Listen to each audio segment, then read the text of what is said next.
Hello बच्चों। आज हम लोग बात करने वाले हैं chemical properties of alcohol and phenol. Alcohol और फिनोल की केमिकल प्रॉपर्टीज हम लोग पढ़ने वाले हैं। ठीक है। अब देखो, इनको पढ़ने से पहले आप है ना, इसको देखो देखो ये हमारे पास है अल्कोहल और ये हमारे पास है फिनोल। ये हमारे पास क्या है? फिनोल। ये अल्कोहल है और ये हमारे पास है फिनोल। कितना देखो, अगर इनकी केमिकल प्रॉपर्टीज के बारे में पढ़ने वाले, मतलब ये केमिकल रिएक्शन शो करेंगी और हमें पता है सर केमिकल रिएक्शन में हमारे पास बॉन्ड टूटते हैं और बॉन्ड बनते हैं। कितना हमें पता है सर। अब देखो, अगर ये कोई केमिकल रिएक्शन शो करेंगे मतलब इनमें कोई ना कोई बॉन्ड टूटेगा। ठीक है। अब वो कौन कौन से बॉन्ड टूटते हैं, यानी ये कौन कौन सी रिएक्शन शो करते हैं, वो हम लोग देखने वाले हैं। सुनना देखो, अब देखो अल्कोहल एंड फिनोल्स में जो हम लोगों को कौन कौन से बॉन्ड तोड़ने वाले, इसमें देखो हम लोग वो रिएक्शंस पढ़ने वाले हैं जिसमें ये OH बॉन्ड टूटता हो। अल्कोहल और फिनोल की उन रिएक्शंस के बारे में पढ़ने वाले हैं जिनमें OH बॉन्ड टूटता हो। तो हमारे पास फर्स्ट है यहां पे, अगर आप देखोगे फर्स्ट हमारे पास आता है इसके अंदर, क्लियर है, reaction involving cleavage of OH bond. Cleavage of OH bond यानी अल्कोहल और फिनोल की उन रिएक्शंस के बारे में पढ़ने वाले हैं जिनमें OH बॉन्ड टूटता है। इसमें फर्स्ट रिएक्शन हमारे पास कौन सी है? ये मैंने लिया अल्कोहल। जब आप इस अल्कोहल की रिएक्शन सोडियम के साथ करवाते हो तो हमारे पास मिलता है RONA प्लस H2 गैस। क्या मिलता है? RONA प्लस H2 गैस में मिलती है। ये आप इसको इस तरीके से लिख सकते हो, यानी H2 गैस जो है यहां से लिबरेट होगी। H2 gas is liberated. आएगा सर। अब बोलेंगे सर ये एक्चुअली में बना कैसे? इस सोडियम ने इसके साथ रिएक्ट किया, RONA बनाया, हाइड्रोजन गैस यहां से लिबरेट हुई। देखो बना कैसे, इसको आप आसानी से देखना। देखो ROH ने क्या किया, यहां से अपना H प्लस रिलीज किया, जैसे इसने क्या किया RO माइनस और ये बना H प्लस। क्लियर है। सोडियम ने क्या किया, यहां अपना एक इलेक्ट्रॉन दिया इस हाइड्रोजन को, एक इलेक्ट्रॉन दिया इस हाइड्रोजन को। तो देखो हाइड्रोजन जैसे इलेक्ट्रॉन लिया तो ये किस में कन्वर्ट हो गया? हाइड्रोजन में कन्वर्ट हो गया। ये आप देख सकते हो, इसमें कन्वर्ट हो गया हाइड्रोजन के अंदर। और सोडियम इलेक्ट्रॉन देने के बाद सोडियम किसमें कन्वर्ट हो गया? Na प्लस के अंदर कन्वर्ट हो गया। और ये एज इट इज रहा, यानी इसके साथ कुछ नहीं हुआ, ये क्या हुआ? एज इट इज रहा। तो अब होता क्या है, यहां से बना, देखो सोडियम ने इस RO के साथ मिलकर, इसने इसके साथ मिलकर क्या बना लिया? यहाँ पे RONA बना लिया। ये आप देख सकते हो। अब है ना, ऐसे ही रिएक्शन सेम होगी। देखो उसमें क्या होगा, वहां पे दूसरा कोई RO अल्कोहल होगा जो रिएक्ट करेगा, उसमें क्या बनेगा? वो RO माइनस बनेगा। क्लियर है। फिर वो अपना H प्लस उसने इस तरीके से रिलीज करेगा, सोडियम फिर से इसके इलेक्ट्रॉन देगा, ये यहाँ पर हाइड्रोजन में कन्वर्ट करेगा, ये एज इट इज रहेगा RO माइनस, और ये जो है हमारे पास कन्वर्ट हो जाएगा Na प्लस। अब ये दोनों मिलकर क्या बनाएंगे? RONA बनाएंगे। अब मेरी बात सुनना, देखो ये हाइड्रोजन और ये हाइड्रोजन दोनों मिलकर क्या बनाते हैं हमारे पास? ये बनाते हैं। तब आप एक चीज देख रहे होंगे कि सर यहां पर है ना, अल्कोहल का एक मॉलिक्यूल तो आप यहां ले रहे हो और अल्कोहल का एक मॉलिक्यूल आप यहां ले रहे हो। इट मींस अल्कोहल के कितने मॉलिक्यूल की रिक्वायरमेंट है? एक हाइड्रोजन के मॉलिक्यूल बनाने के लिए दो मॉलिक्यूल हमें चाहिए। देख सकते हो कितने मॉलिक्यूल? एक हाइड्रोजन के मॉलिक्यूल बनाने के लिए दो आपको इसको चाहिए। बिल्कुल आप देख सकते हो, बिल्कुल देख सकते हो सर। एक मॉलिक्यूल हो गया, एक मॉलिक्यूल हो गया। सर सोडियम के भी कितने मॉलिक्यूल चाहिए? दो मॉलिक्यूल। तो बिल्कुल है ना, सिंपल सी आप एक चीज ये ध्यान रखना कि इसमें पूरा देखो सीन है क्या। आपको अगर इसके साथ इसकी रिएक्शन करवानी है तो इट मींस आपको 2 मोल आपको अल्कोहल के लेने हैं और 2 मोल आपको सोडियम के लेने हैं। तो आपके पास में क्या बनेगा? 2 मोल आपके पास में RONA बनेगा, जिसके RO के ऊपर माइनस चार्ज होता है और सोडियम के ऊपर प्लस चार्ज होता है। क्लियर है। ऐसे आपके पास में हाइड्रोजन गैस रिलीज हो जाएगी। अब मेरी बात सुनो, देखो इसका नाम क्या होता है? देखो इसका नाम होता है सोडियम, और RO माइनस को बोलते हैं अल्कोक्साइड। क्या बोलते हैं? अल्कोक्साइड। क्या बोलते हैं इसको? अल्कोक्साइड। ऐसी एक रिएक्शन हो रहा है फिनोल की, उसमें भी सेम इसी की तरह है। फिनोल क्या करेगा? सबसे पहले अपने H प्लस रिलीज करेगा, फिर उस H प्लस को सोडियम अपने इलेक्ट्रॉन देगा। क्लियर है। और ऐसे हमारे पास OH में प्रोडक्ट बनेगा। अगर आप देख सकते हो ONA, और यहाँ पे हाइड्रोजन गैस जो है वो लिबरेट होगी। सेम प्रोसेस है। और इसमें भी आपको पता होना चाहिए, इसमें भी हमारे पास जो फिनोल है उसके 2 मोल चाहिए, सोडियम है उसके भी कितने मोल चाहिए? 2 मोल। तो इसके भी हमारे पास कितने मोल बनेंगे सर? 2 मोल बनेंगे। अगली रिएक्शन देख रहे देखो, अगली रिएक्शन हम लोग कराते हैं ROH की रिएक्शन, एक्वस NaOH के साथ करवाते हैं। किसके साथ करवाते हैं? एक्वस NaOH के साथ। फिनोल की रिएक्शन एक्वस NaOH के साथ करवाते हैं। देखो यहाँ ना आपको एक चीज देखने को मिलेगी, एल्कोहल की रिएक्शन जब आप एक्वस NaOH के साथ करवाते हो तो कोई रिएक्शन नहीं होती है, लेकिन जब फिनोल एक्वस NaOH के साथ रिएक्शन करता है तो बिल्कुल ये रिएक्शन हो जाती है और हमारे पास क्या बनता है, तेरह, क्योंकि जो फिनोल होगा वो अपना H+ लूज करेगा, H+ लूज करेगा मतलब ऑक्सीजन पे माइनस चार्ज, इस पे प्लस चार्ज, क्लियर है। फिर और इसको अगर आप ब्रेक करोगे, देखो ये कैसे बना, इस पे माइनस इस पे प्लस, और इसको ब्रेक करोगे तो ये प्लस और ये माइनस। अब देखो आयंस का एक्सचेंज कर लो, जैसे आप करोगे तो ये बनेगा मेरे पास ONa और साथ में क्या बनेगा H2, वाटर बनेगा हमारे पास। अब देखो सबसे बड़ी बात ये आती है यहाँ कि सर एक बात बताओ, ये दोनों मेटल से रिएक्ट कर ले, बिल्कुल सही बात है, इसने भी किया इसने भी किया, एक प्रोडक्ट बनाया। आई बस सर इसने सोडियम अल्कोक्साइड बनाया, इसने क्या बनाया, अगर आप बात करोगे सोडियम फिनॉक्साइड, सोडियम फिनॉक्साइड बनाया, क्या बनाया, सोडियम फिनॉक्साइड। सर एल्कोहल ने एक्वस के साथ किया, कोई रिएक्शन नहीं, इसने इसके साथ रिएक्शन किया तो बिल्कुल सर ये बन गया। यहाँ पर क्या बना सर, बिल्कुल सोडियम फिनॉक्साइड बन गया सर, सोडियम फिनॉक्साइड बन गया, क्लियर है, सोडियम फिनॉक्साइड। और इस पे माइनस इस पे प्लस, देखो O माइनस इसको बोला फिनॉक्साइड, और सोडियम को तो सोडियम ही बोलेंगे हम लोग, क्लियर है। देखो इसलिए ऐसा हुआ ये जो फिनोल है ये एक्वस NaOH के साथ इसलिए रिएक्ट कर गया क्योंकि ये ज्यादा एसिडिक होता है इस एल्कोहल के कंपैरिजन में, ये ज्यादा एसिडिक होता है इस एल्कोहल के कंपैरिजन में, जिसकी वजह से इसने रिएक्ट कर लिया और एल्कोहल ने रिएक्ट नहीं किया। यहां तक क्लियर है पूरा का पूरा। अब देखो यहां पे एक बात आती है कि ये रिएक्शन को देखने के बाद, यानी ये जो रिएक्शंस है, ये जो चारों रिएक्शंस है, इसको देखने के बाद हमें ये पता चलता है कि यहां पर एल्कोहल और फिनोल है, उनका जो नेचर होता है वो एसिडिक नेचर होता है। क्या होता है, एसिडिक नेचर। कैसे एसिडिक नेचर होता है, क्योंकि हमने पढ़ा था कि जो H+ देता है उसको हम लोग एसिड बोलते हैं, और जो OH- देता है उसको हम बेस बोलते हैं, क्लियर है। या हमने सर एक ऐसा भी पढ़ा था, जो H+ देता है वो एसिड, और जो H+ एक्सेप्ट करता है वो बेस। आई बस में तो हमें एसिड बेस कंसेप्ट की 3 थ्योरी दी गई थी। सबसे पहले हमें थ्योरी दी गई थी, होता आर्नियस, क्लियर, आर्नियस थ्योरी दी गई थी, क्लियर है। उसके बाद में ब्रोंस्टेड थ्योरी दी गई थी, और एक हमारे पास दी गई थी लेविस थ्योरी। सिंपल से समझना, देखो आर्नियस क्या बोलता है कि जो H+ देता है उसको एसिड बोलते हैं, और जो OH- देता है उसको बेस बोलते हैं। ये कहना था आर्नियस का। इसके बाद में आता है ब्रोंस्टेड। इसका कहना यह था कि जो H+ देता है उसको हम लोग एसिड बोलते हैं, और जो H+ एक्सेप्ट करता है उसको हम लोग बेस बोलते हैं। और लेविस एसिड का क्या कहना था कि जो लोन पेयर डोनेट करता है उसको बेस बोलेंगे, और जो लोन पेयर एक्सेप्ट करता है उसको हम लोग एसिड बोलेंगे। ये कंसेप्ट है थ्योरीज का। तो आप एसिड बेस थ्योरी आपको आनी चाहिए। 9th 10th क्लास में ये थ्योरीज जो है पढ़ाई जा चुकी है। आई बस में आप लोग पढ़ चुके हैं एसिड बेस थ्योरीज को, क्लियर है। तो इन रिएक्शन से ये साबित होता है कि हमारे पास एल्कोहल एंड फिनोल है, वो हमारे पास कैसे एसिडिक नेचर के हैं, क्लियर है, कैसे एसिडिक नेचर के। अच्छा मैं एक चीज और बोल सकता हूं, देखो यहाँ पे मैं एल्कोहल और फिनोल को बोल रहा हूं ब्रोंस्टेड एसिड। बिल्कुल सर सही है ब्रोंस्टेड एसिड, क्योंकि सर अभी थोड़ी देर पहले आपने बताया कि ब्रोंस्टेड एसिड का मतलब जो H+ देते हैं उनको ब्रोंस्टेड एसिड बोलते हैं, और जो H+ एक्सेप्ट करते हैं उनको क्या बोलते हैं, ब्रोंस्टेड बेस बोलते हैं। क्या बोल सकता हूं, देखो above reaction shows that alcohol and phenol are acidic in nature. So and alcohol and phenol are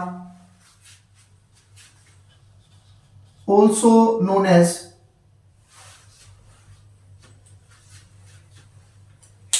alcohol and phenol are, ये आप ऐसे करो उसमें ना, सो alcohol and phenol are Bronsted acid, clear है। H+ डोनेट कर रहे हैं ना, तो क्या बोल सकते हो, ब्रोंस्टेड एसिड। इन रिएक्शन से आप देख सकते हो, देखो इसमें है ना H+ लूज कर रहा है, और आप इनमें एक चीज और देखो क्लीवेज कौन सा हो रहा है, ये OH बॉन्ड टूट रहा है। H+ देगा तो OH बॉन्ड टूटेगा, ये देख सकते हो आप, इनमें सभी में आप देख सकते हो OH बॉन्ड टूट रहा है। यहां तक क्लियर है। आई बात है, इसका आप स्क्रीनशॉट ले सकते हो, बिल्कुल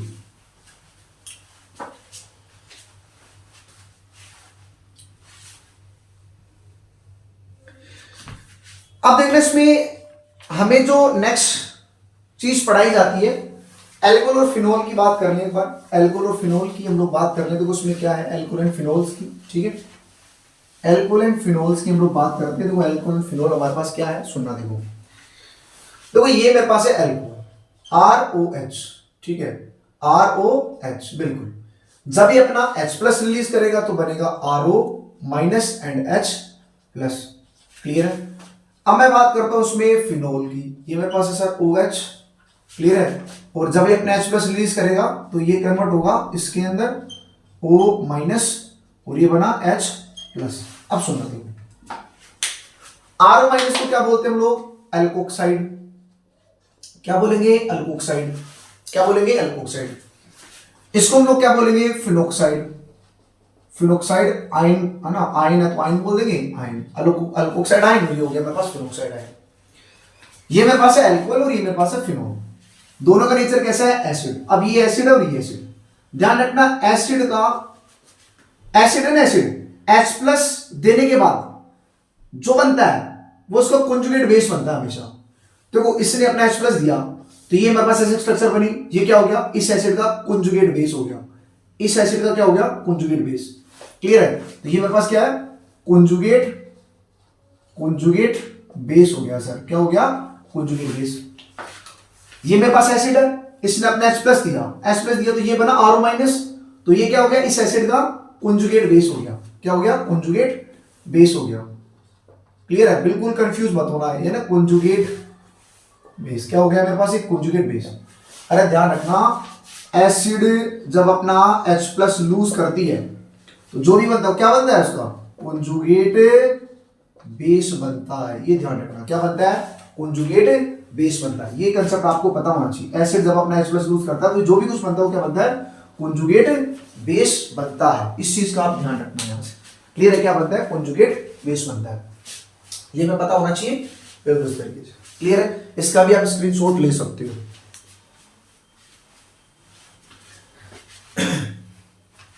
नेक्स्ट टॉपिक है, देखो इसमें अब हमें एल्कोहल और फिनोल की एसिडिक स्ट्रेंथ को कंपेयर करना है। एल्कोहल और फिनोल की क्या करना है, हमें एसिडिक स्ट्रेंथ को कंपेयर करना है।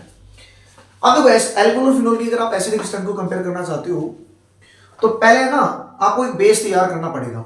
आपको ये पता होना चाहिए कि इलेक्ट्रॉन विड्रॉइंग ग्रुप क्या होता है, आपको ये पता होना चाहिए कि इलेक्ट्रॉन डोनेटिंग ग्रुप क्या होता है। ये इनकी नॉलेज होना जरूरी है, तभी आप एल्कोहल एंड फिनोल की एसिडिक स्ट्रेंथ को कंपेयर कर सकते हो, क्लियर है। यहाँ पे ना किसी की भी अगर एसिडिक स्ट्रेंथ अगर आप कंपेयर करना चाहते हो तो आपको इलेक्ट्रॉन विड्रॉइंग ग्रुप क्या होता है, इलेक्ट्रॉन डोनेटिंग ग्रुप क्या होता है, इनकी नॉलेज होना जरूरी है। तो सबसे पहले हम लोग क्या करने वाले हैं, इलेक्ट्रॉन डोनेटिंग ग्रुप हम लोग देखने वाले हैं, क्लियर है। ये मेरे पास होता है electron donating group, electron donating group, इसको EDGB बोलते हैं, इलेक्ट्रॉन डोनेटिंग ग्रुप। कौन कौन सी इलेक्ट्रॉन डोनेटिंग ग्रुप होते हैं, सुनना देखो। जितने भी हमारे पास आर ग्रुप्स होते हैं, यानी all R groups are electron donating. कैसे होते हैं, सारे सारे इलेक्ट्रॉन डोनेटिंग होते हैं। मैं आपको एग्जांपल बता दूं, देखो एग्जांपल से समझना सर। एग्जांपल कौन कौन से, जैसे मेरे पास हो गया CH3 एक आर ग्रुप है, बिल्कुल सर। ये भी मेरे पास क्या है, electron donating group. C2H5 sir, etcetera, बहुत सारे हमारे पास हो सकते हैं, है ना। ये तो आपको एक तो आर ग्रुप याद रखना है, बिल्कुल आपको ना आर ग्रुप याद रखना है कि सर जो अल्काइल ग्रुप्स है, जो आर ग्रुप है जिसको हम लोग अल्काइल ग्रुप बोल रहे हैं, वो सारे के सारे क्या होते हैं, इलेक्ट्रॉन डोनेटिंग ग्रुप होते हैं। इसके बाद में आपको एक चीज और याद रखनी है, सुनो, एक चीज आपको याद हो रखनी है। अगर सर किसी भी एरोमेटिक रिंग से कोई लोन पेयर कंटेनिंग ग्रुप लगा हुआ हो, कोई भी लोन पेयर कंटेनिंग ग्रुप अगर लगा हुआ हो तो वो भी हमारे पास कैसा होता है, इलेक्ट्रॉन डोनेटिंग ग्रुप होता है सर। जितने भी हमारे पास अल्काइल ग्रुप है, आर ग्रुप है, वो सारे के सारे इलेक्ट्रॉन डोनेटिंग ग्रुप होंगे। जितने भी ऐसे एरोमेटिक रिंग से कोई भी डायरेक्टली लोन पेयर, अगर लोन पेयर कंटेनिंग ग्रुप अगर अटैच हो तो उसको क्या बोलेंगे, इलेक्ट्रॉन डोनेटिंग। वो कैसा होगा, इलेक्ट्रॉन डोनेटिंग। उसका नेचर कैसा होगा, इलेक्ट्रॉन डोनेटिंग। मैं एग्जांपल से आपको समझाता हूं, देखो इसमें एग्जांपल देखो, यहां पर अगर आप बात करोगे, ये मेरे पास हो गया NH2, बस इसका नेचर कैसा हो गया, इसके पास लोन पेयर है, इलेक्ट्रॉन डोनेटिंग। कैसा हो गया, इलेक्ट्रॉन डोनेटिंग ग्रुप। इसकी बात करने वाले हो, देखो ये मेरे पास कैसा है, ये लोन पेयर हो गया इस तरीके से। इसका नेचर कैसा है, इलेक्ट्रॉन डोनेटिंग ग्रुप, ये याद रखना, क्लियर है। एक ही एक्सेप्शन है इसका, एक्सेप्ट हैलोजन, एक्सेप्ट हेलोजन, बिल्कुल आप याद रखना हेलोजन। आप देख सकते हो हेलोजन के ऊपर है ना 3 लोन पेयर होते हैं। अगर आप इसको बेंजीन रिंग से ऐसे अटैच कर दो ना, ऐसे बेंजीन रिंग से ऐसे अटैच कर दो, 3 लोन पेयर होते हैं। तो आप बोलोगे सर इस पे लोन पेयर मतलब सर इलेक्ट्रॉन डोनेटिंग ग्रुप, लेकिन हमारे पास ये हेलोजन है ना, हेलोजन जो है वो इलेक्ट्रॉन विड्रॉइंग ग्रुप होता है। बच्चों ये ध्यान रखना, हेलोजन हमारे पास क्या होता है, इलेक्ट्रॉन विड्रॉइंग ग्रुप होता है। इस चीज का आपको पता होना चाहिए। सेकंड हमारे पास आता है यहां पर electron withdrawing group. Electron withdrawing group कौन कौन से इलेक्ट्रॉन विड्रॉइंग ग्रुप होते हैं देखिए। देखो एक तो कौन कौन से हमारे पास होते हैं, जैसे हमारे पास आ गया, एक तो याद रखना आपको NO2, एक आप कार्बन ट्रिपल बॉन्ड N, एक आपको याद रखना है इसमें जितने भी हमारे पास हेलोजन है, ठीक है, हेलोजन क्लियर है, हेलोजन क्लियर है, X जिसको हम लोग लिखते हैं, कौन कौन से फ्लोरीन, क्लोरीन, ब्रोमीन, आयोडीन, ये सारे के सारे हमारे पास क्या है, इलेक्ट्रॉन विड्रॉइंग ग्रुप हमारे पास होते हैं। इस चीज का ध्यान रखना। NO2 हो गया, C डबल बॉन्ड N हो गया, ये सब हमारे पास हो गया, ठीक है। इसको भी याद रख सकते हो, COOH हो गया, क्लियर है। ये याद रखो, NO2 याद रख लो, C डबल बॉन्ड N याद रख लो, हेलोजन से आप याद रख लो, और ये याद रख लो। ये सारे के सारे हमारे पास क्या होते हैं, इलेक्ट्रॉन विड्रॉइंग ग्रुप होते हैं। बस इनका ध्यान रखो आप, इलेक्ट्रॉन विड्रॉइंग ग्रुप होते हैं। अब एसिडिक स्ट्रेंथ को कंपेयर करने का तरीका हमारे पास क्या है, सुनना देखो। Acidic strength, acidic strength clear, alcohol और फिनोल की एसिडिक स्ट्रेंथ को कैसे कंपेयर की जाती है। Acidic strength is directly proportional to conjugate base. Conjugate base की क्या होती है, डायरेक्टली प्रोपोर्शनल होती है। एसिडिक स्ट्रेंथ कॉन्जुगेट बेस की क्या होती है, डायरेक्टली प्रोपोर्शनल होती है। और जो कॉन्जुगेट बेस है वो डायरेक्टली प्रोपोर्शनल होता है इलेक्ट्रॉन विड्रॉइंग ग्रुप के, एंड इनवर्सली प्रोपोर्शनल होता है इलेक्ट्रॉन डोनेटिंग ग्रुप के। बस आपको ये कंसेप्ट याद रखना है, इसके अलावा आपको कुछ भी याद नहीं रखना है, बिल्कुल ये कंसेप्ट आपको याद रखना है। समझ आया। मैं यहाँ पे कंपैरिजन के लिए जा रहा हूँ। देखो मैं यहाँ पे एक क्वेश्चन लेता हूँ, उसमें एक क्वेश्चन लेता हूँ। मैं क्वेश्चन क्या लेता हूँ, सुनना देखो। मेरे पास क्वेश्चन है ये वाला, OH OH और ये मेरे पास आ गया, यहां से मैंने तो जोड़ दिया CH3 OH और यहां पे जोड़ दिया मैंने NO2। ये क्वेश्चन नंबर 1 है। कंपैरिजन करो, देखो कंपैरिजन करो, देखो कंपैरिजन करना है आपको ना। कॉन्जुगेट बेस देखो H प्लस वो सेम बनेगा सभी में, O minus O minus O minus, sir इनमें यहां तक तो सेम है। अब आपको देखिए चीज देखना, यहां पे लगा हुआ है हाइड्रोजन, कोई भी इफेक्ट नहीं होता इसका। इसका कौन सा है, इलेक्ट्रॉन डोनेटिंग ग्रुप। और इस NO2 का आप देख सकते हो, NO2 कौन सा इफेक्ट है, इलेक्ट्रॉन विड्रॉइंग ग्रुप। कैसा इफेक्ट होता है, इलेक्ट्रॉन विड्रॉइंग ग्रुप हमारे पास होता है। तो बिल्कुल आप देख सकते हो sir, electron withdrawing group directly proportional है, electron donating group inversely proportional है। इसका कोई भी इफेक्ट नहीं होगा। तो अगर आप इसको A मानते हो, इसको अगर आप B मानते हो, इसको अगर आप C मानते हो, तो सबसे ज्यादा जो है यहाँ पर एसिडिक स्ट्रेंथ किसकी आएगी, सबसे ज्यादा जो एसिडिक स्ट्रेंथ आएगी वो आएगी C वाले की, उसके बाद में A वाले की, और इसके बाद में B वाले की। तो ये हमारे पास आता है एसिडिक स्ट्रेंथ का होगा। समझ आया। ऐसे ही क्वेश्चन नंबर करते हैं इसमें सेकंड। मेरे पास है एक CH3OH और एक मेरे पास है ये OH। सुनना देखो बच्चों, कॉन्जुगेट बना लो। सबसे पहले क्या करो, कॉन्जुगेट बना। देखो O माइनस, इसमें भी O माइनस। अब मेरी बात सुनना, देखो यहां पर है ना, यहां पर क्लियर है, यहां पर इसमें आप एक चीज देखना, देखो यहां पर इसमें बना O माइनस, तो यहां पर ये जो CH3 है ये किसकी तरह काम कर रहा है, इलेक्ट्रॉन डोनेटिंग ग्रुप की तरह काम कर रहा है। इसमें ये बेंजीन जो रिंग है ना, बेंजीन रिंग, अल्कोहल और फिनोल की बात करने वाले, ये benzene ring electron withdrawing group की तरह बिहेव करेगी। किसकी तरह बिहेव करेगी, इलेक्ट्रॉन विड्रॉइंग ग्रुप की तरह बिहेव करेगी। और इलेक्ट्रॉन विड्रॉइंग ग्रुप की तरह बिहेव कर रही है, इट मींस इसकी एसिडिक स्ट्रेंथ ज्यादा होगी इससे, इससे। तो ध्यान रखना, इसमें ये हमारे पास ऑर्डर आएगा, आएगा समझ, क्योंकि देख सकते हो यहाँ नेगेटिव चार्ज आएगा, और वो नेगेटिव चार्ज जैसे यहाँ पे नेगेटिव चार्ज आएगा वो इस तरीके से ना ऐसे रेजोनेंस करने लग जाएगा। तो देखो यहाँ पे इलेक्ट्रॉन इधर घूम रहे हैं, तो इसमें जो रिंग है ये किसकी तरह बिहेव कर रही है, इलेक्ट्रॉन विड्रॉइंग ग्रुप की तरह बिहेव कर रही है।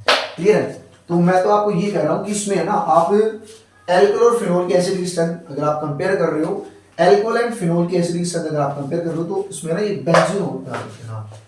क्लियर है। तो ये हमारे पास होता है एसिडिक स्ट्रेंथ होती है, याद है, क्लियर है। क्लियर है। तो इस तरीके से आपको सवाल पूछता है। देखो आपको बहुत एग्जाम में बहुत सिंपल सवाल पूछेगा, इनसे आपका है ना जो काम हो जाएगा, ये याद रखो, बाकी आपका पूरा पूरा काम हो जाएगा। क्लियर है। स्क्रीनशॉट लो फटाफट इसका।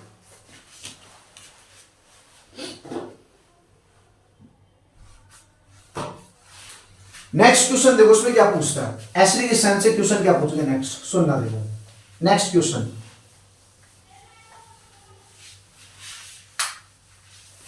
नेक्स्ट क्वेश्चन देखो, नेक्स्ट क्वेश्चन क्या पूछेगा आपसे, आपसे एसिडिक स्ट्रेंथ में क्वेश्चन क्या पूछने वाला है, सुनना देखो नेक्स्ट क्वेश्चन। क्वेश्चन ये पूछता है देखो, alcohol is less acidic than phenol, phenol why, बताओ ऐसा क्यों होता है कि हमारे पास जो अल्कोहल होता है वो लेस एसिडिक होता है फिनोल से, देखते हैं क्यों होता है ऐसा। तो ये मेरे पास है अल्कोहल, जब ये H प्लस रिलीज करते हैं तो बनते हैं RO माइनस, और ये मेरे पास बन गया H प्लस। फिनोल के साथ जब आप करते हो तो फिनोल क्या बना, देखो जैसे अगर आप बात करोगे ये मेरे पास है फिनोल, और जैसे आप फिनोल मेरे पास ये हो गया, आप देखो ये मेरे पास है फिनोल, क्लियर, इस तरीके से ये OH है, यहां से जब ये H प्लस रिलीज करते हैं तो it will convert into O minus and H plus. बिल्कुल सर, RO माइनस को बोला अल्कोक्साइड आयन, सर इसको हमने बोला फिनोक्साइड आयन, ये भाई पता होना चाहिए। अब चीज सुनना देखो, आप है ना, क्योंकि आप इसके रेजोनेटिंग स्ट्रक्चर बनाओ, इसके रेजोनेटिंग स्ट्रक्चर बनाओ, देखो इसके फिनोक्साइड आयन के रेजोनेटिंग स्ट्रक्चर बनाओ, तो फिनोक्साइड आयन के जब आप रेजोनेटिंग स्ट्रक्चर बनाओगे तो देखो आपको क्या देखने को मिलेगा, क्लियर है।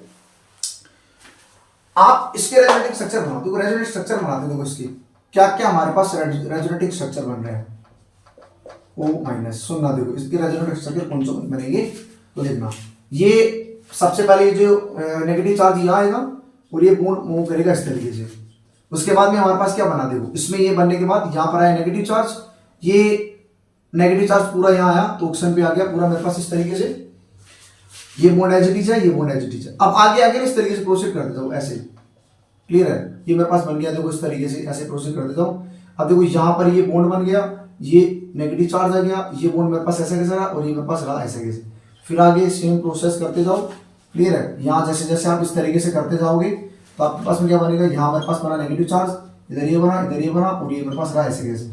आगे आप बनाओ, देखो उसमें सेम प्रोसेस करो, देखो ये बने इस तरीके से और ये वापस वैसे ही बन गया, तो फाइनली मेरे पास बना ये यहाँ बॉन्ड, यहाँ बॉन्ड, यहाँ बॉन्ड, और ये मेरे पास बन गया O माइनस, तो वापस मेरे पास ये बन गया।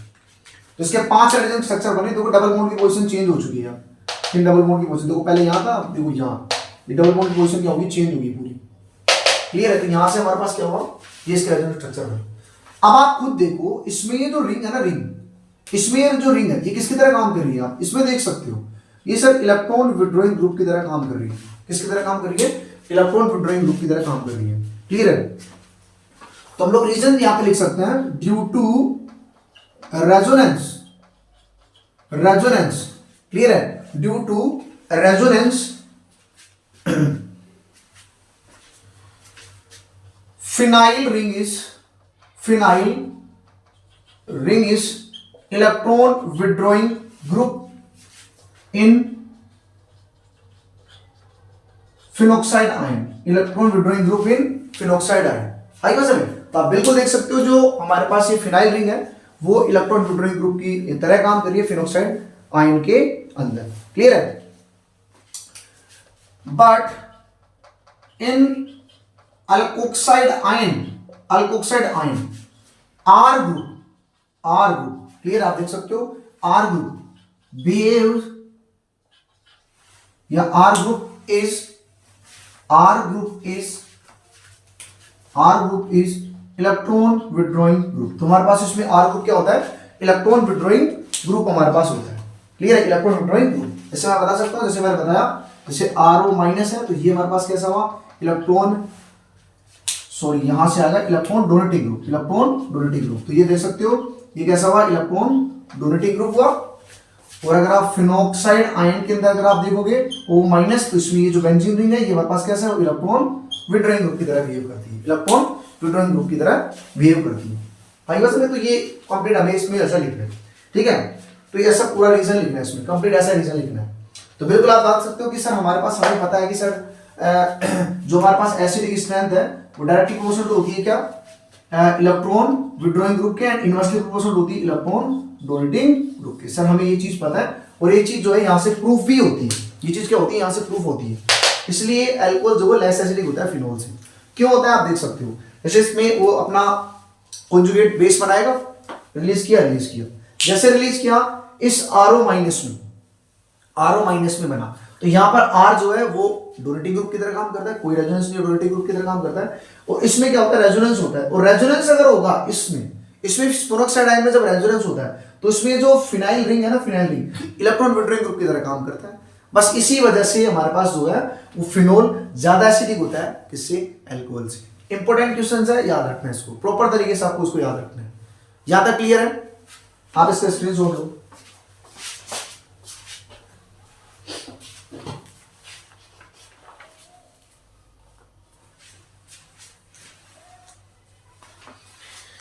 ये आपके पास में होगा क्वेश्चन नंबर 1। नेक्स्ट हम देखते हैं क्वेश्चन नंबर 2। कैसे सवाल पूछते हैं यहां पर, अगर आप बात करोगे क्वेश्चन नंबर 2 देखना, क्वेश्चन नंबर 2 सुनना, देखो क्वेश्चन नंबर 2 हमारे पास क्या है, सुनो। Ortho nitrophenol is less acidic than para nitrophenol. Why, इसका रीजन पूछा जाता है। देखो पहले तो समझते हैं कि सर ऑर्थो नाइट्रोफिनोल और पैरा नाइट्रोफिनोल क्या होता है। देखो इसको बोलते हैं, देखो ये तो हो गया हमारे पास फिनोल OH, ऑर्थो पोजीशन पे NO2 ग्रुप लगा, बोल दिया पैरा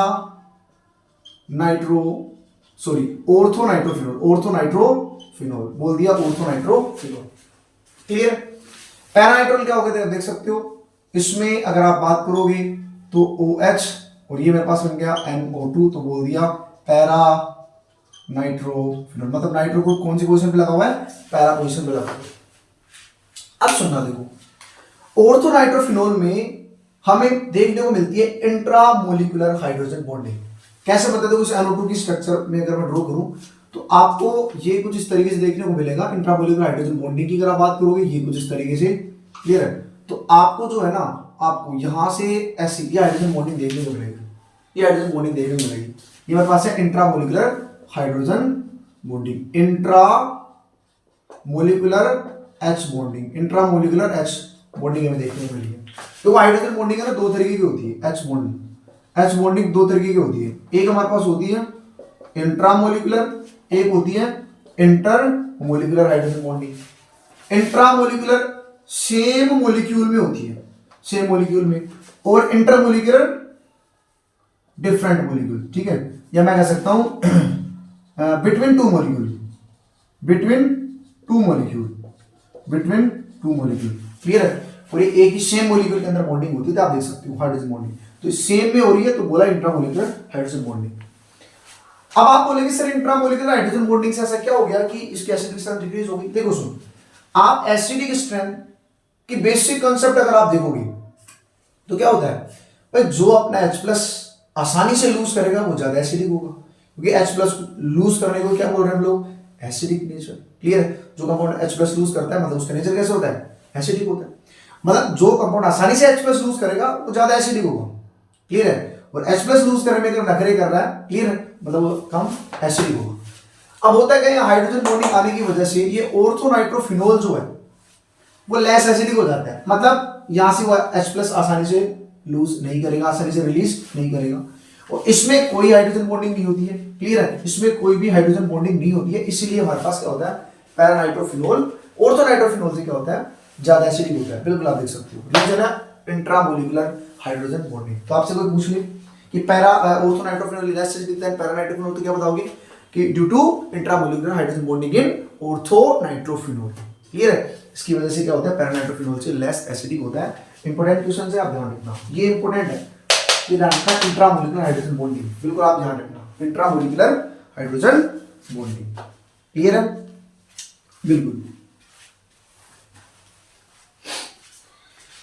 नेक्स्ट देखो, इसमें टॉपिक हमें पढ़ाया जाता है एस्टरिफिकेशन क्या होता है। सुनना, देखो एस्टरिफिकेशन देखो नाम से पता चल रहा होगा आपको। एस्टरिफिकेशन का मतलब क्या है सर, एस्टर का बनना, बनेगा कैसे एस्टर? एस्टरिफिकेशन मतलब सर एस्टर का बनना। कैसे बनेगा एस्टर? देखो सुनो कैसे बनेगा एस्टर। देखो आपकी एनसीईआरटी है वो 3 तरीके से एस्टर बनाती है, वो तीनों तरीके हम लोग देखने वाले हैं। सुनो सबसे पहला तरीका है, हम लोग क्या करते हैं, कार्बोक्सिलिक एसिड की रिएक्शन आरओएच के साथ करवाते हैं। कार्बोक्सिलिक एसिड की रिएक्शन किसके साथ कराते हैं? आरओएच के साथ करवाते हैं in the presence of acidic medium. अब देखो होगा क्या, यहां से आप बड़ा सिंपल है, देखो अगर आप क्या करोगे देखो उसमें होगा क्या, यहां से निकलता है OH, ये RO माइनस और ये H प्लस यहां से निकलता है। अब होगा क्या, ये RO देखो ये जैसे यहां निकलेगा तो यहां आएगा पॉजिटिव चार्ज, RO माइनस जुड़ जाएगा इस R इस कार्बन से, और ये जो OH है वो H प्लस के साथ मिलकर क्या बना लेगा, वाटर मॉलिक्यूल बना लेगा। अब सुनो देखो इसमें प्रोडक्ट बना RC double bond OR plus H2O, यहाँ पे क्या बनता है, वाटर का मॉलिक्यूल बनता है। समझ आया? और ये रिएक्शन जो हमारे पास ये रिवर्सिबल होती है, रिएक्शन कैसी होती है, रिवर्सिबल होती है। अब देखो एक क्वेश्चन ये पूछा जाता है कि सर इस रिएक्शन में ना हम लोग सल्फ्यूरिक एसिड का यूज क्यों करते हैं? तो एसिडिक मीडियम और वो मीडियम, एसिडिक मीडियम के लिए हम लोग कौन क्या यूज करते हैं, सल्फ्यूरिक एसिड। सल्फ्यूरिक एसिड का यूज इसलिए करते हैं, देखो इसके जगह हम लोग है ना H2SO4 एसिडिक मीडियम प्रोवाइड कराने के लिए हम लोग क्या करते हैं, सल्फ्यूरिक एसिड का यूज करते हैं। क्यों यूज करते हैं सुनना, देखो ये जो सल्फ्यूरिक एसिड है ना ये इस H2O को एब्जॉर्ब करने का काम करता है। अगर इस H2O को एब्जॉर्ब करेगा, क्लियर है, तो देखो ये इस रिवर्सिबल रिएक्शन के लिए फायदा ही है, ज्यादा ज्यादा हमारे पास क्या बनेगा, एस्टर। क्या बनेगा, एस्टर। सर कैसे बना, नहीं है ऐसा नहीं, सुनो देखो जब हमारे पास रिएक्शन केमिकल इक्विलिब्रियम में है, देखो ये रिवर्सिबल रिएक्शन अभी इक्विलिब्रियम कंडीशन में, तो मान लो ये मेरे पास है प्रोडक्ट और ये मेरे पास है रिएक्टेंट, अभी दोनों बराबर है, इक्विलिब्रियम कंडीशन पे दोनों बराबर है। अब क्या होगा, सल्फ्यूरिक एसिड हमने डाल दिया उसमें, सल्फ्यूरिक एसिड डालने पर क्या होगा, इधर जो प्रोडक्ट साइड में H2 बनता उसने उसको अब्सॉर्ब कर लिया, मतलब प्रोडक्ट कम हो गया, और जैसे प्रोडक्ट कम हो गया तो इसको बैलेंस कर लिया, वापस इक्विलिब्रियम अटेन करने के लिए ये रिएक्शन क्या आ जाएगी, फॉरवर्ड डायरेक्शन में। फॉरवर्ड डायरेक्शन में जाएगी कि नहीं जाएगी, क्योंकि इसको बैलेंस करना, दोनों बराबर होनी चाहिए, तो फॉरवर्ड डायरेक्शन में अगर रिएक्शन जाएगी तो आप देख सकते हो फॉरवर्ड डायरेक्शन में बार बार फॉरवर्ड डायरेक्शन में रिएक्शन अगर जाएगी तो फॉरवर्ड डायरेक्शन में क्या बन रहा है हमारे पास, एस्टर बन रहा है, तो ज्यादा ज्यादा हमारे पास क्या बनेगा, एस्टर। तो हम लोग बना भी तो क्या रहे हैं, एस्टर ही बना रहे हैं। तो सल्फ्यूरिक एसिड आपने डाला, ये हुआ है H2O कम। अब वापस अपना इक्विलिब्रियम मेंटेन करने के लिए रिएक्शन जाएगी फॉरवर्ड डायरेक्शन में, और फॉरवर्ड डायरेक्शन में जाएगी तो क्या होगा, एस्टर ज्यादा से ज्यादा बनेगा। तो ये ध्यान रखना, ये भी एग्जाम में पूछा जा चुका है। इसके बाद में ये तो हमारे पास एस्टर बनाने का फर्स्ट तरीका। सेकंड तरीका एस्टर बनाने का हमारे पास है, हम लोग लेते हैं देखो एसिडिक एनाइड, ये तो हमारे पास है कार्बोक्सिलिक एसिड। क्या है मेरे पास, कार्बोक्सिलिक एसिड से हम लोग बनाते हैं एल्कोहल के साथ, सल्फ्यूरिक एसिड के साथ। सेकंड हमारे पास आता है CH3 double bond O C double bond O CH3, ये मेरे पास है एसिडिक एनहाइड्राइड। क्या है मेरे पास, एसिडिक एनहाइड्राइड। अब एसिडिक एनहाइड्राइड की रिएक्शन हम लोग करवाते हैं, क्लियर है, किसके साथ कराते हैं, एसिडिक एनहाइड्राइड, ऐसे देखो एसिडिक, ये मेरे पास एसिडिक एनहाइड्राइड, और इसकी रिएक्शन हम लोग करवाते हैं किसके साथ, ROH के साथ हम लोग रिएक्शन करवाते हैं, ROH के साथ, एक ही हो गया मेरे पास, ROH के साथ रिएक्शन करवाते हैं हम लोग। आई बात है, बिल्कुल। और ये भी रिएक्शन कैसी होती है, रिवर्सिबल रिएक्शन होती है, सेम इसी तरीके से होता है पूरा प्रोसेस, रिवर्सिबल रिएक्शन होती है, ठीक है। अब जैसे रिवर्सिबल रिएक्शन होगी तो उसमें क्या बनता है मैं आपको बताता हूँ। तो यहां से आपको ना या तो ये कार्बन ऑक्सीजन बॉन्ड तोड़ दो, अब या ये कार्बन ऑक्सीजन बॉन्ड अगर आप यहाँ पे तोड़ दोगे, इस पे प्लस और इस पे माइनस, ये माइनस और ये प्लस, प्लस वाला माइनस के साथ, माइनस वाला प्लस के साथ, जैसे आप इसमें बनाओगे देखो हमारे पास क्या बना, CH3 double bond O CH3, एक तो मेरे पास बना ये अगर RO है तो बना मेरे पास ये OR बना, क्या बना मेरे पास, एक तो बना मेरे पास एस्टर, और साथ में आपके पास बनेगा CH3 डबल बॉन्ड O और H, एक मेरे पास बना कार्बोक्सिलिक एसिड, क्या बना, कार्बोक्सिलिक एसिड। ये भी रिएक्शन कैसी होती है, रिवर्सिबल होती है। थर्ड जो देखा एस्टर बनाने का जो तरीका हमारे पास, थर्ड प्रिपरेशन क्या है, आप किसी भी एसिड हैलाइड, ये मेरे पास है एसिड क्लोराइड, क्या है मेरे पास, एसिड क्लोराइड है, क्लियर, एसिड क्लोराइड, यहाँ पे कोई हेलोजन भी हो सकता है, एसिड हैलाइड भी आप देख सकते हो, है ना। अब एसिड क्लोराइड ले लिया मैंने, इसकी रिएक्शन करवाओ आप किसके साथ, इसकी रिएक्शन अगर आप करवाओगे, ठीक है, एसिड क्लोराइड की रिएक्शन आप करवाओ अल्कोहल के साथ, ठीक है, और इसमें आपको ये रिएक्शन भी आपको रखना है पाइरिडीन, ठीक है, पाइरिडीन, ठीक है। आपको बेस इसमें क्या लेना है, पाइरीडीन, और पाइरीडीन हमारे पास बेस होता है, बेसिक मीडियम में रिएक्शन करवाते हैं। तो वही सेम प्रोसेस अगर आप बात करोगे, देखो इसमें क्या हुआ, अगर आप देखोगे ये क्लोरीन यहां से निकला प्लस, ये माइनस की फॉर्म में निकला, ये माइनस ये प्लस जाएगा, हमारे पास बनेगा R C double bond O, और हमारे पास बना ओ आर, और साथ में हमारे पास बनेगा इसमें एच सी एल, बना एच सी एल। अब देखो एच सी एल हमारे पास क्या है, ये है एसिड, क्या है एसिड, और पाइरीडीन हमारे पास क्या है, बेस। देखो पाइरीडीन बेस की इसलिए लेते हैं क्योंकि जो पाइरीडीन बेस है ना, इस HCl को न्यूट्रलाइज करेगा। अब HCl को न्यूट्रलाइज करेगा तो क्या होगा, HCl कम होगा, HCl कम होगा तो रिएक्शन कहां जाएगी, अपना इक्विलिब्रियम मेंटेन करने के लिए फॉरवर्ड डायरेक्शन में जाएगी, और फॉरवर्ड डायरेक्शन में जाएगी तो क्या होगा, ज्यादा से ज्यादा हमारे पास क्या मिलेगा, एस्टर मिलेगा, नहीं मिलेगा, ज्यादा से ज्यादा हमारे पास क्या मिलेगा, एस्टर मिलेगा। ये आप देख सकते हो, ज्यादा से ज्यादा क्या मिलेगा, एस्टर मिलेगा। बोलो यस और नो। तो ज्यादा से ज्यादा हमारे पास क्या मिलेगा, इसमें एस्टर मिलेगा। तो इतना क्लियर है कि नहीं है, तो ये आपको पता होना चाहिए, ज्यादा से ज्यादा क्या मिलेगा, एस्टर मिलेगा। यस और नो, क्लियर है। सुनना देखो, ज्यादा से ज्यादा हमारे पास मिलेगा एस्टर, ये बिल्कुल आप देख सकते हो क्लियर तरीके से, क्लियर है, ठीक है।